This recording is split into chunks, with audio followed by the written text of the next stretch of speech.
If somebody would ask me that who is the most athletic badminton player, then I would definitely say Loh Kin Yew. He has that amazing, smooth and relaxed footwork, and I'm going to tell you one of the factors which will help you to achieve this kind of footwork. And it's something that in the badminton coaching nobody talks about it. It's not muscle strength, power or stability. The thing which I am talking about is tendon stiffness in your lower body. Tendons are the connective tissue which connects muscle to the bones. And I am going to tell you how you can use tendon strength and stiffness to improve your footwork and get a footwork like a professional badminton player.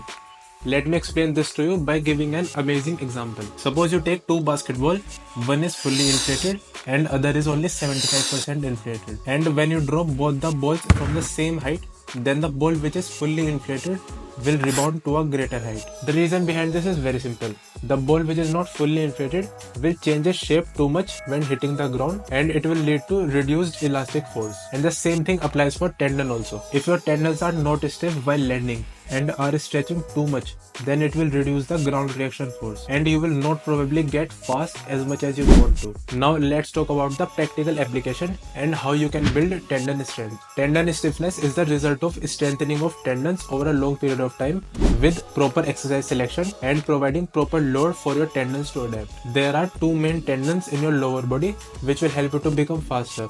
The first one is patellar tendon, which is located in your knee, and the second one is Achilles tendon, which connects your soleus muscle to your ankle. First, I will tell you some isometric exercises for your patellar tendon and Achilles tendon. Spanish squat and wall sit are good isometric exercises for your patellar tendon. 45 seconds for 3 sets will be a good start. And single leg calf raise hold will be good for Achilles tendon. 10 seconds hold for 3 sets will be a good start. And then some heavy slow resistance training like leg extensions and bodyweight split squat will be good for patellar tendon, and calf raise with heavy resistance for Achilles tendon. Along with isometric holds and heavy slow resistance training, plyometrics will also be good for that elasticity and transfer of training. And for that, my favorite exercises are pogo jumps variation. If you also want to build tendon strength and stiffness, then your program will something look like this. For 2 weeks, perform isometric holds twice a week in off season. Then in 4th week, perform isometric holds plus heavy slow resistance training in pre-season. In week 5 and 6, perform isometric holds plus plyometric exercises in that in season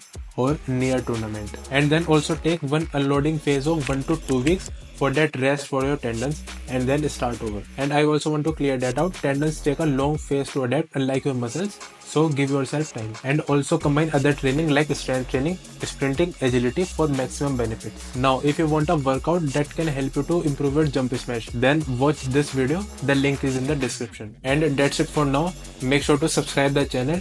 I am Arpit. I am a strength and conditioning coach. Thanks for watching.